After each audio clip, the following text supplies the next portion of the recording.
Quick IS. Compose your dream.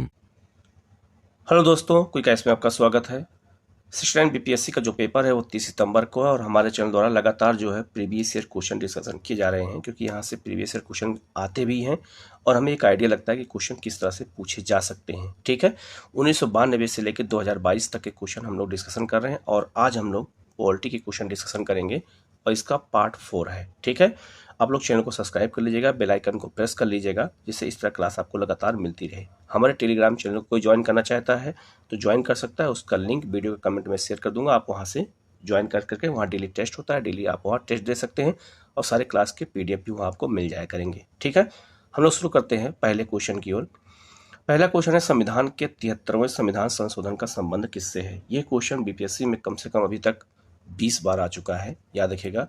Panchayat से जुड़े हुए क्वेश्चन बीपीएससी में सबसे ज़्यादा पूछे गए हैं। अगर कोई टॉपिक है तो पंचायत है। ठीक है, आप देखिएगा लगातार क्वेश्चन इससे आए हुए हैं और 73वां संविधान संशोधन का संबंध किससे है, पंचायती राज व्यवस्था से है। ये क्वेश्चन बहुत बार आ चुका है। ठीक है, तो ये क्वेश्चन गलत नहीं होना चाहिए।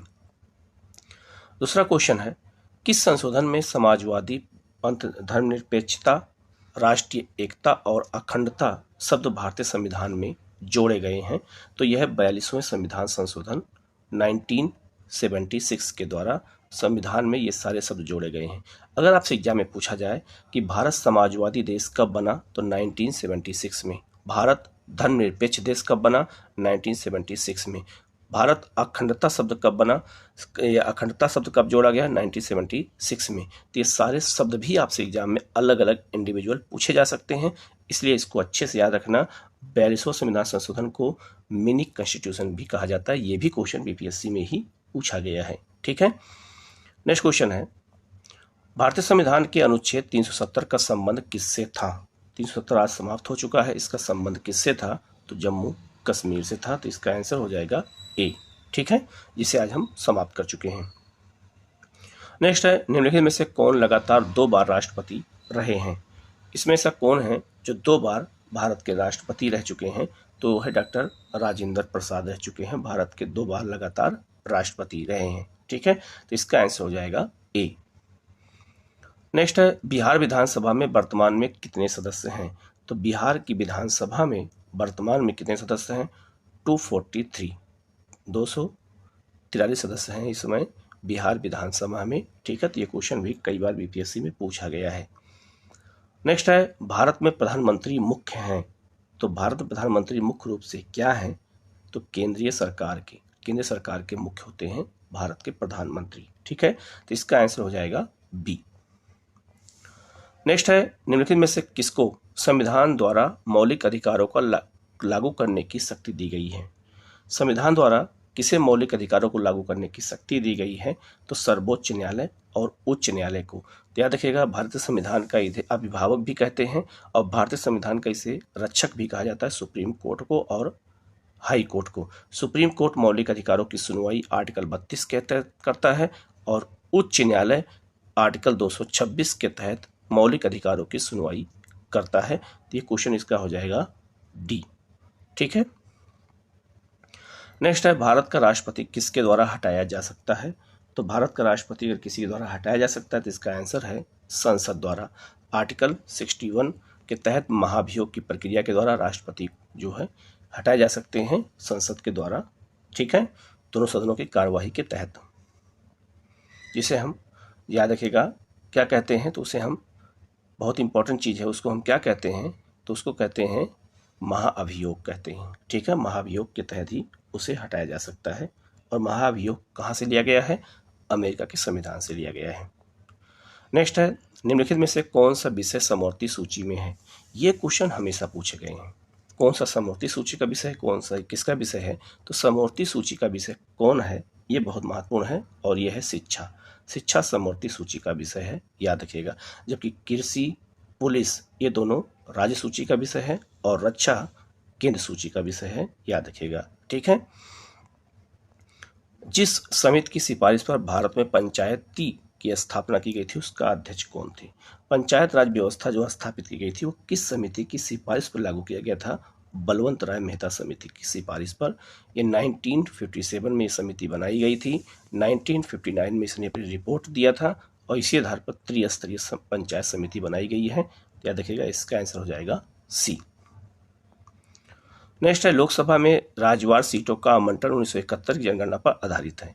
यह निर्धारण किस वर्ष तक यथावत रहेगा? 2026 तक। याद रखिएगा, अभी तक हमारे यहाँ राज्यसभा की सीटों का आवंटन और लोकसभा की सीटों का जो आवंटन किया गया है, याद रखिएगा राज्य अनुसार जो किया गया 1971 की जनगणना के अनुसार किया गया है और ये 2026 तक सीटें नहीं बढ़ाई जाएंगी और इसके बाद अगर बढ़ाई जाएंगी तो सीटों की संख्या ज़्यादा हो जाएगी। तो अभी हमारे यहाँ 1971 की जनगणना के आधार पर ही लोकसभा की सीटों का आवंटन किया गया है जो 2026 तक नहीं बढ़ाई जाएंगी। क्यों? कि सरकार जो है परिवार नियोजन के कार्यक्रम को अपनाया है, क्योंकि जनगणना के आधार पर होता है और परिवार नियोजन के कार्यक्रम को अपनाने के कारण ही भारत सरकार ने 2026 तक सीटों को न बढ़ाने का निर्णय लिया है। तो इसका आंसर हो जाएगा बी। नेक्स्ट है, भारत में पंचायती राज व्यवस्था सर्वप्रथम राजस्थान में आरंभ की गई थी। राजस्थान के बाद कहाँ आरंभ की गई, ये आपसे क्वेश्चन पूछा गया है। तो पहला तो सबको रटा रहता है कि राजस्थान के नागौर में, लेकिन दूसरा स्टेट कौन सा था? तो वह है आंध्र प्रदेश। आंध्र प्रदेश दूसरा स्टेट है जहाँ पंचायती राज व्यवस्था को अपनाया गया था। नेक्स्ट है, राज्यसभा में राष्ट्रपति द्वारा कितने सदस्य मनोनीत किए जाते हैं? तो राज्यसभा में राष्ट्रपति द्वारा 12 सदस्यों को मनोनीत किया जाता है। ये 12 सदस्य कहाँ से आते हैं? कला, विज्ञान, साहित्य और समाज सेवा से इन 12 सदस्यों की नियुक्ति की जाती है। नेक्स्ट क्वेश्चन है, पंचायती राज का चुनाव कराने हेतु निर्णय किसके द्वारा लिया जाता है? तो राज्य सरकारों के द्वारा। ठीक है, तो पंचायत और नगर निगम के चुनाव राज्य सरकार द्वारा निर्णय लिए जाते हैं, जबकि लोकसभा, राज्यसभा या फिर राज्यों की विधानसभा चुनाव होते हैं या विधान परिषद का चुनाव होता है तो केंद्रीय चुनाव आयोग निर्णय लेता है। ठीक है, तो इसका आंसर हो जाएगा बी। नेक्स्ट है, भारत के संविधान का निम्नलिखित में से कौन सा अनुच्छेद प्रेस की स्वतंत्रता से संबंधित है? तो अनुच्छेद 19 ये प्रेस की स्वतंत्रता से संबंधित है। याद रखिएगा, प्रेस की स्वतंत्रता को किसी संविधान संशोधन द्वारा 19 में जोड़ा नहीं गया है। ये सुप्रीम कोर्ट की व्याख्या की गई है कि प्रेस की स्वतंत्रता आर्टिकल 19 के अंतर्गत है। अगर कभी क्वेश्चन ये पूछ दे कि प्रेस की स्वतंत्रता संविधान में किस अनुच्छेद द्वारा शामिल किया गया है, तो किसी भी संविधान संशोधन द्वारा शामिल नहीं किया गया है। ये सुप्रीम कोर्ट की व्याख्या है कि सुप्रीम कोर्ट ने कहा है कि प्रेस की स्वतंत्रता आर्टिकल 19 में शामिल है। ठीक है, तो इसका आंसर हो जाएगा ए। नेक्स्ट है, निम्नलिखित में से किस संविधान संशोधन अधिनियम को लघु संविधान कहा जाता है? मिनी कॉन्स्टिट्यूशन, मैंने अभी बताया था ऊपर, 42वें संविधान संशोधन को कहा जाता है। नेक्स्ट है, जम्मू और कश्मीर के राज्यपाल की नियुक्ति कौन करता है? तो यहाँ पर अब हो जाएगा उपराज्यपाल की नियुक्ति कौन करता है। ठीक है, लेकिन क्वेश्चन जो आया था मैंने उसी को मेंशन किया है, तो भारत का राष्ट्रपति ही करता है, याद रखिएगा। ठीक है, नेक्स्ट क्वेश्चन है, नौकरशाही का कार्य क्या है? तो नौकरशाही का मतलब होता है जो प्रशासनिक अधिकारी होते हैं उनको हम नौकरशाही कहते हैं, नौकरशाह कहते हैं, ब्यूरोक्रेसी कहा जाता है उनको। ठीक है, उनके काम क्या है? तो सरकार की नीतियों को लागू करना, बिल्कुल सही, प्रशासन चलाना और मंत्रियों की सहायता करना। तो इसका आंसर हो जाएगा डी। जो प्रशासनिक अधिकारी होते हैं वो याद रखिएगा सरकार और नीचे है जनता, तो जनता और सरकार के बीच में कड़ी का काम कौन करते हैं? नौकरशाह। ये सरकार की योजनाओं को जनता तक पहुंचाते हैं और जनता की समस्याओं को सरकार तक पहुंचाते हैं, इसलिए नौकरशाही को कार्यपालिका का अंग माना जाता है। ठीक है, तो इसका आंसर हो जाएगा डी। नेक्स्ट है, एक उच्च न्यायालय का न्यायाधीश अपना त्यागपत्र संबोधित करता है किसको? अगर उच्च न्यायालय का न्यायाधीश है तो किसको त्यागपत्र देगा? तो भारत के राष्ट्रपति को ही देगा, राज्य के उच्च न्यायालय के मुख्य न्यायाधीश को नहीं देगा। ठीक है, तो इसका जो आंसर हो जाएगा, याद रखिएगा, राष्ट्रपति को ही देगा वो। ठीक है, क्योंकि राज्य से जुड़ा मामला है और उच्च न्यायालय जुड़ा मामला है, तो हो सकता है आप कुछ बच्चे कंफ्यूज हो जाएं कि हो सकता है कि ये राष्ट्रपति ना होकर राज्यपाल हो सकता है, इसको जा सकते हैं, लेकिन नहीं, राष्ट्रपति ही होता है। तो इसका आंसर हो जाएगा ए। नेक्स्ट है, एक गैर सदस्य के रूप में संसद के किसी एक सदन की कार्यवाही में भाग ले सकता है कौन? ऐसा इसमें कौन ऑप्शन ऐसा है कि जो संसद की कार्यवाही में भाग ले सकता है लेकिन उसका सदस्य नहीं होने के बावजूद वो है भारत का महान्यायवादी। आर्टिकल 76 में महान्यायवादी का उल्लेख किया गया है और ये कानून, सरकार का कानून का जो अधिकारी होता है, सुप्रीम कोर्ट, हाई कोर्ट में, डिस्ट्रिक्ट कोर्ट में सरकार का ये पक्ष रखता है और ये कभी सरकार का विरोध नहीं कर सकता है। इसे पार्लियामेंट में बैठने का अधिकार है, ये पार्लियामेंट में बोल सकता है, बैठ सकता है, कार्यवाही में भाग ले सकता है, बस मतदान नहीं कर सकता है। कौन? महान्यायवादी। तो इसका आंसर हो जाएगा सी। नेक्स्ट है, भारत के संविधान में मौलिक कर्तव्य किसी संविधान संशोधन के द्वारा जोड़ा गया है। ठीक है, तो मौलिक कर्तव्य किस संविधान संशोधन द्वारा जोड़ा गया है? तो इसका जो आंसर है वो हो जाएगा बी, 42वें संविधान संशोधन के द्वारा इसको जोड़ा गया है।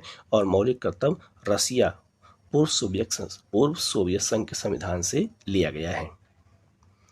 नेक्स्ट है, भारतीय संविधान में कितनी भाषाएं क्षेत्रीय भाषाओं के रूप में मान्यता प्राप्त हैं?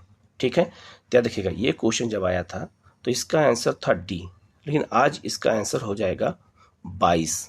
आज 22 क्षेत्रीय भाषाओं को संविधान में शामिल किया गया है। लेकिन ये क्वेश्चन मैंने जानबूझकर यहाँ 18 ही लिखा आप लोगों को बताने के लिए कि पहले ये क्वेश्चन जब आया था तो 18 भाषाएं थी, लेकिन आज यहाँ 22 भाषाएं हो चुकी हैं। तो इसका आंसर हो जाएगा डी, होगा 22 होगा। तो मैंने उस समय के परिप्रेक्ष्य में बताने की कोशिश किया है कि आज 4 भाषाएं और जोड़ दी गई हैं। ठीक है, इसमें मैथिली, नेपाली, जो है बोडो और जो है डोगरी, ये 4 भाषाओं को जोड़ा गया था, तो उनकी संख्या हो गई है 22। ठीक है, इसीलिए मैंने ये क्वेश्चन जानबूझ करके 18 पर ही रखा, जिससे आपको बताने में हमें आसानी हो।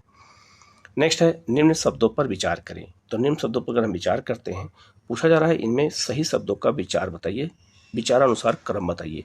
जो ये 4 शब्द हैं ये प्रस्तावना में शामिल किए गए हैं और चारों शब्द किस किस नंबर पे है, पहले कौन सा शब्द है, 2 नंबर पे कौन सा शब्द है, 3 पे और 4 पे कौन शब्द है, ये आपसे एग्जाम में पूछा गया है। तो सबसे पहले कौन सा शब्द होगा? तो सबसे पहले जो शब्द होगा, याद रखिएगा, सबसे जो पहला शब्द होगा वो होगा सार्वभौमिक। ठीक है, तो सार्वभौमिक के बाद समाजवादी होगा, समाजवादी के बाद धर्मनिरपेक्ष होगा और फिर प्रजातांत्रिक होगा। ये प्रस्तावना में इसी तरीके से इस्तेमाल किया गया है। इसका आंसर हो जाएगा ए। तो इसलिए प्रस्तावना के हमें हर चीज़ को अच्छे से याद करना पड़ेगा, अगर वहाँ क्वेश्चन आयत गलत ना होने पाए। और ये ऐसा ही क्वेश्चन बीपीएससी में कम से कम 6-7 बार पूछा जा चुका है। नेक्स्ट क्वेश्चन है, किस सदन में अध्यक्षता करने वाला अधिकारी उस सदन का सदस्य नहीं होता है? तो राज्यसभा।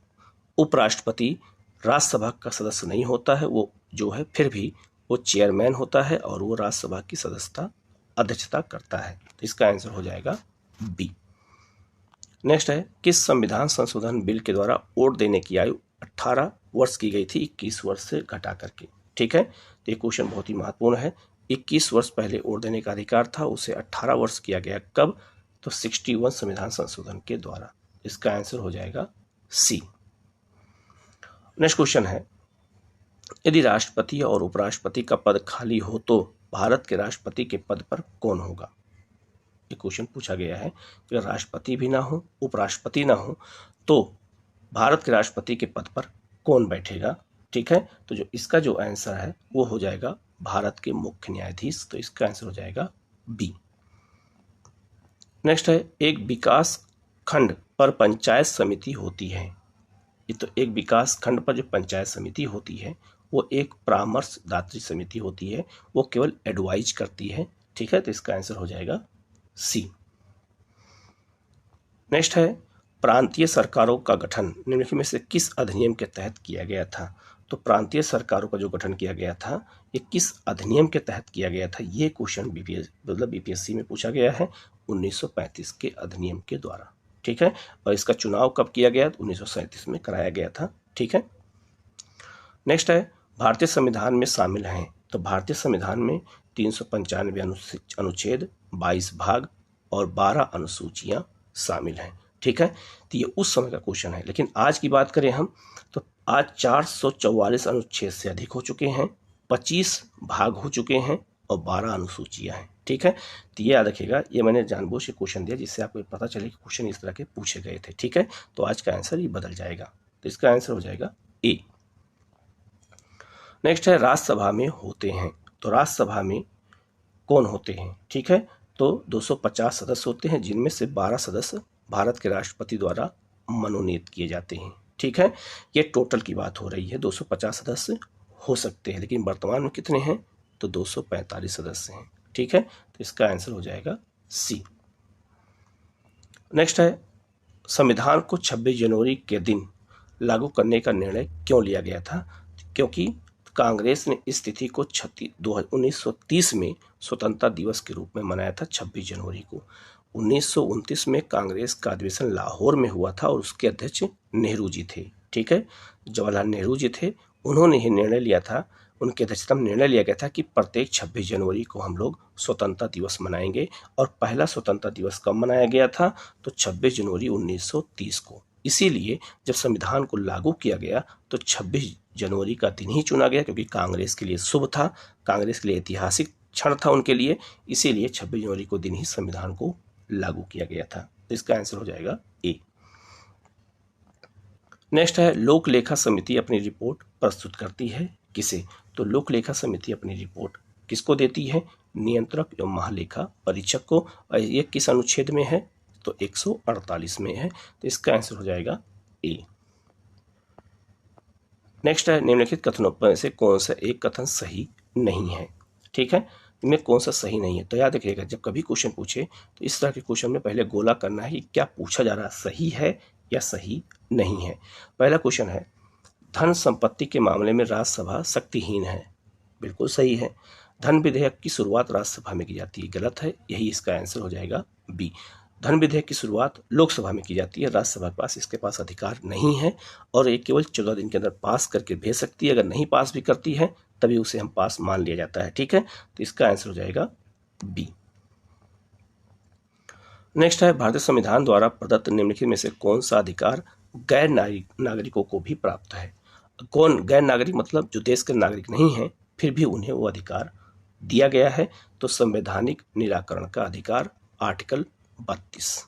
ठीक है, ये गैर नागरिकों को भी प्राप्त है, तो इसका आंसर हो जाएगा ए। नेक्स्ट क्वेश्चन है, राष्ट्रीय सुरक्षा समिति का प्रधान कौन होता है? तो यह होता है राष्ट्रपति।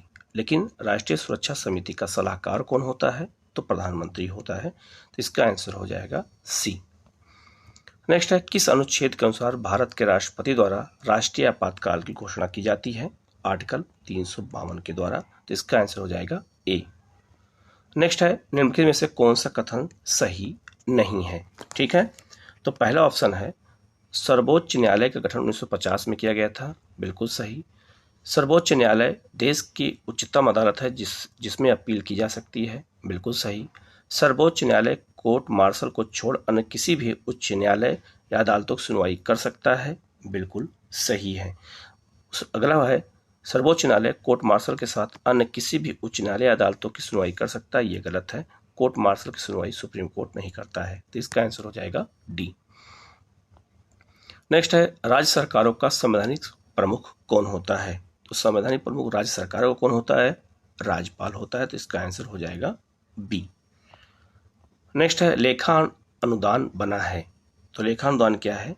तो ये याद रखिएगा, ये बजट अगर पारित हो रहा है और वो लंबित हो जाए तो उसी के लिए पैसा निकाला जाता है। इसका मतलब ये है कि अगर जिस साल लोकसभा का चुनाव होने वाला होता है या राज्य की विधानसभा चुनाव होने वाला होता है तो बजट पारित नहीं किया जाता है, तो उस समय जो खर्च चलाया जाता है, मंत्रालय को पैसे दिए जाते हैं या देश को अगर कहीं पैसे की जरूरत पड़ जाती है तो उसके लिए लेखा अनुदान लाया जाता है और उसी से जो है पूरे राज्य पूरे देश का खर्च चलाया जाता है।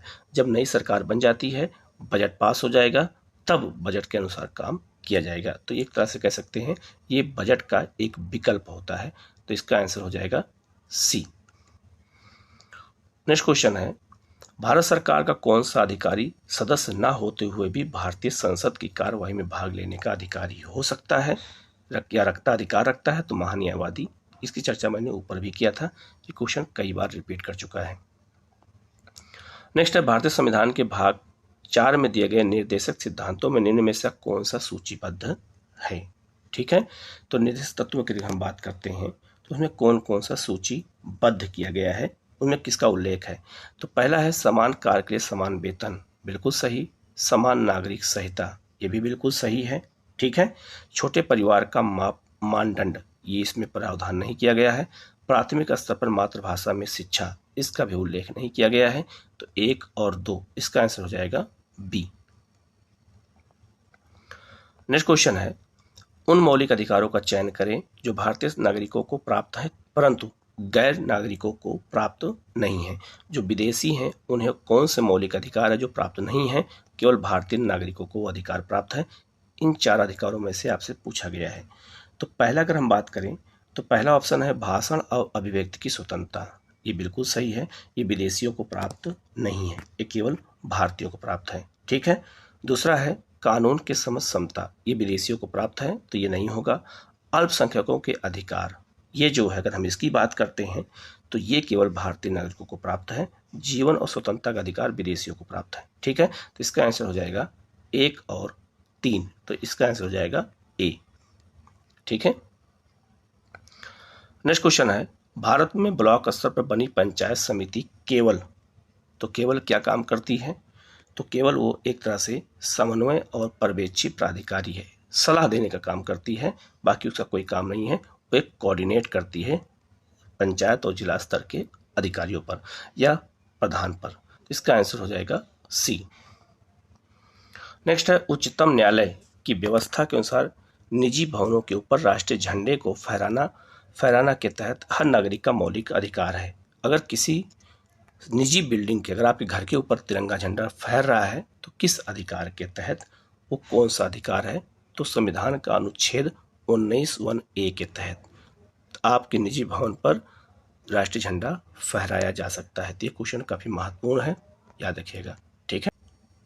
नेक्स्ट क्वेश्चन है, पंचायती राज संस्थाओं को 29 कार्यों की सूची किस अनुच्छेद के तहत दी गई है। अगर ये क्वेश्चन आ जाए तो अधिकांश लोगों का क्वेश्चन गलत हो जाएगा।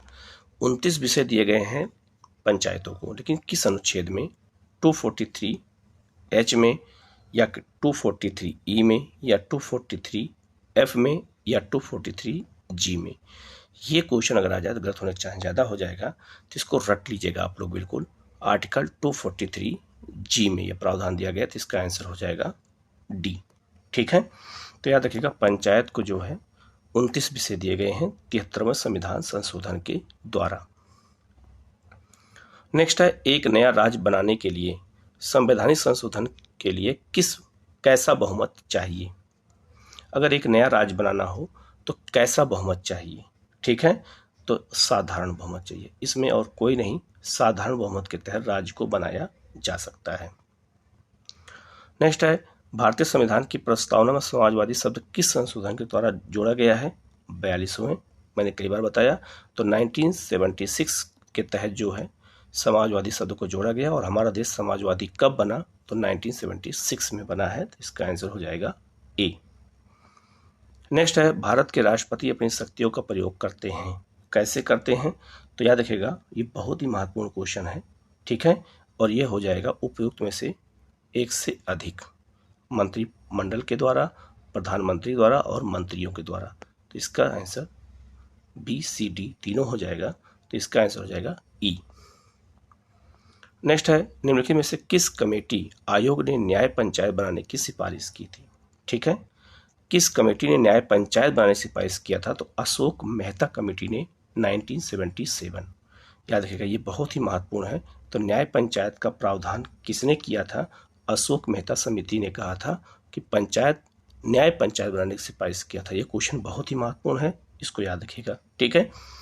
नेक्स्ट है, निम्नलिखित में से कौन सा कार्य स्थानीय स्वशासन के अधिकार क्षेत्र में नहीं आता है। तो स्थानीय स्वशासन में पंचायत और नगर पालिका दोनों आते हैं, तो कौन सा अधिकार इसमें नहीं है, तो सार्वजनिक अनुशासन का रखरखाव ये पुलिस व्यवस्था करती है, पुलिस का काम है सब करना, बाकी ये सारा काम स्थानीय स्वशासन का है। तो स्थानीय स्वशासन में पुलिस नहीं आता, पुलिस राज्य सूची का विषय है। ठीक है। तो इतने महत्वपूर्ण क्वेश्चन थे 50। इसी तरह के हमारे वीडियो लगातार आपको मिलते रहेंगे। आप लोग चैनल को जरूर सब्सक्राइब कर लीजिएगा, बेल आइकन को प्रेस कर लीजिएगा। किसी क्वेश्चन में कोई डाउट हो तो कमेंट करके आप पूछ सकते हैं, उसका जवाब आपको दिया जाएगा। Okay, thank you.